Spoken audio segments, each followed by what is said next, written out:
पंजाब हरियाणा के किसान संगठन अपनी मांगों को लेकर डटे हुए हैं और किसानों का ये आंदोलन केंद्र सरकार के लिए सिरदर्द बनता जा रहा है। एक तरफ किसानों की ये नाराजगी और दूसरी तरफ 2024 का आम चुनाव, दोनों ही चीजों ने बीजेपी की चिंता बढ़ा रखी है। दरअसल बीजेपी को हराने के लिए कांग्रेस और आम आदमी पार्टी ने ये फैसला लिया है कि वो हरियाणा और चंडीगढ़ में गठबंधन कर साथ में ही चुनाव लड़ेंगे। अब अगर सीट शेयरिंग की बात करें तो हरियाणा की 10 सीटों में से 9 सीटों पर कांग्रेस चुनाव लड़ेगी, वहीं आम आदमी पार्टी सिर्फ 1 सीट पर चुनाव लड़ेगी। चंडीगढ़ सीट की बात करें तो ये भी कांग्रेस के खाते में ही जाती हुई दिखाई दे रही है।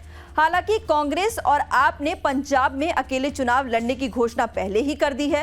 आपको बता दें कि आप और कांग्रेस पार्टी ने 2024 आम चुनाव में 5 राज्यों में मिलकर चुनाव लड़ने का फैसला लिया है और इस गठबंधन का ऐलान राष्ट्रीय राजधानी दिल्ली में कांग्रेस और आप नेताओं ने मिलकर किया।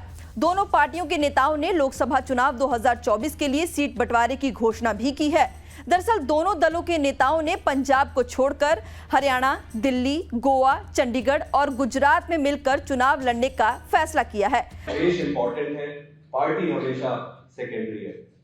इस चुनाव को हम इस तरीके से नहीं लड़ेंगे कि ये कांग्रेस यहाँ से लड़ेगी, आम आदमी पार्टी यहाँ से लड़ेगी। इस चुनाव को इंडिया लड़ेगी। कुछ सीटों पर आम आदमी पार्टी अपने कैंडिडेट उतारेगी और कुछ सीटों पर कांग्रेस अपने कैंडिडेट उतारेगी। मेरा ये मानना है कि भारतीय जनता पार्टी के जो कैलकुलेशन और जो भी इन्होंने अपनी रणनीति बनाई थी वो सारा इस अलायंस के बाद से उलटफेर हो जाएगा और देश की जनता के साथ मिलकर ये चुनाव लड़ेंगे और ये चुनाव जीतेंगे।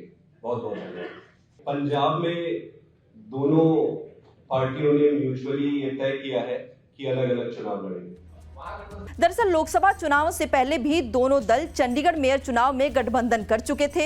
हालांकि इस चुनाव में ज्यादा पार्षद होने के बावजूद बीजेपी की ओर से हुई धांधली के चलते पहले आपको हार का सामना करना पड़ा था। आपको बता दें कि कुछ समय पहले चंडीगढ़ का यह मेयर चुनाव काफी सुर्खियों में भी रहा था। यहां तक कि सुप्रीम कोर्ट के दखल के बाद ये पूरा मामला शांत हुआ था और आखिरकार आम आदमी पार्टी को ही जीत मिली।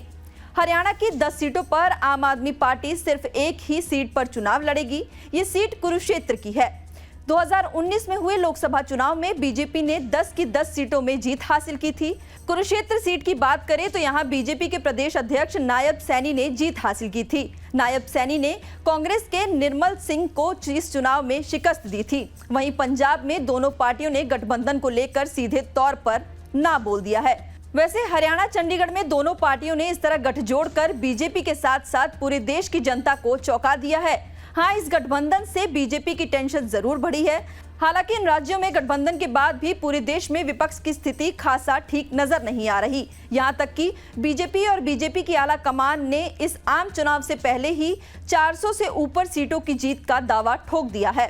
खैर, अब देखना होगा कि आप और कांग्रेस का ये गठजोड़ बीजेपी को कितना नुकसान पहुंचाता है या फिर ऐसा भी हो सकता है कि इस गठजोड़ का जरा सा भी असर बीजेपी पर ना पड़े।